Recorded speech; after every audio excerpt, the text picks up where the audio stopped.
This scene is taken from Team Moon, how 400,000 people landed Apollo 11 on the moon by Karen Timish. We open with words from President Kennedy.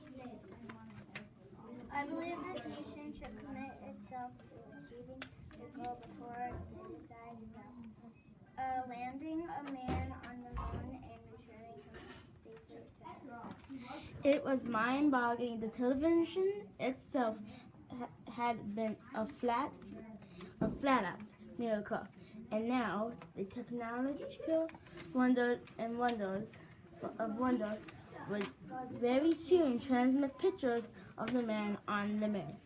All this is possible only through the blood, sweat, and tears of a number of people. All you see are the three of us, but beneath the surface are thousands of others. There were 7,500 of us.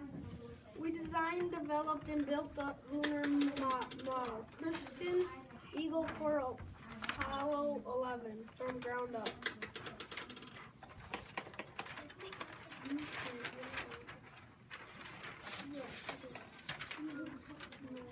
There was no such thing as a random failure. We eliminated them one by one. Our lives depend on it. It was our baby. It was our handiwork. It was 8 years old. It was 8 years of our lives. And soon, very soon, it was going to land on the giant glowing thing ball of space. Space is dangerous out there. In designing the command model, the one thing we had to be sure was that we could keep the crew alive. And we appreciate that. To help keep the crew alive, required 14,000 other folks at the Norfolk Road and hodgepodge of 8,000 other companies who worked on the command module itself. Could their command module keep the crew alive? I think that's a perfect good question. Launch operators at Kennedy Space Center in Florida was its own little town. There were 17,000 of us on the Kennedy Space Center. Engineers, technicians, machines, contractors, the managers, all of us were needed to pull together at a launch.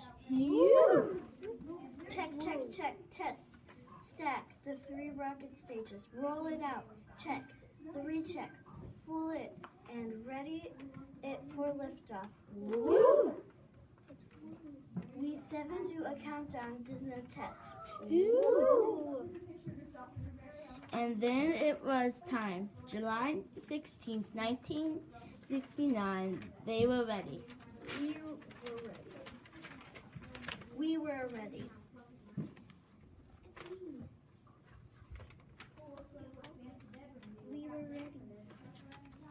The world watched then at 9:32 a.m. 10, 9, 8, 7, 6, 5, 4, 3, 2, 1, blast off! Apollo 11 rocket to the moon after opening the door. When they got to the moon, they began circling and studying the moon for 12 revolutions. On the 13th orbit, the moon, the Eagle, duct the turbine and prepare to descend to the lunar surface.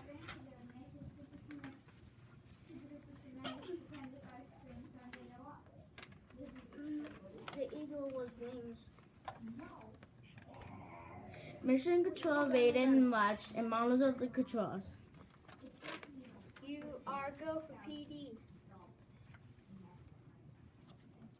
That means power descent ignition. In 12 minutes, the astronauts would be on the surface of the moon. Oh no, suddenly the alarm was raised. Bam, we told it. It's 12:02. We have a problem. What is it? Do we land? Do we abort? Are we in danger? Are we blowing up? Tell us what to do. Hurry! Challenge number 1. Slowing the people at the mission control went into a flurry of activity.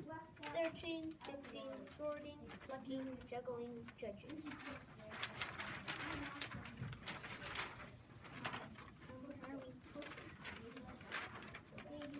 And finally they were told to go ahead with landing. We are go on that alarm. Then the alarm sounded again. Challenge number 2. They're almost out of fuel. It's taking too long to land. We held our breaths.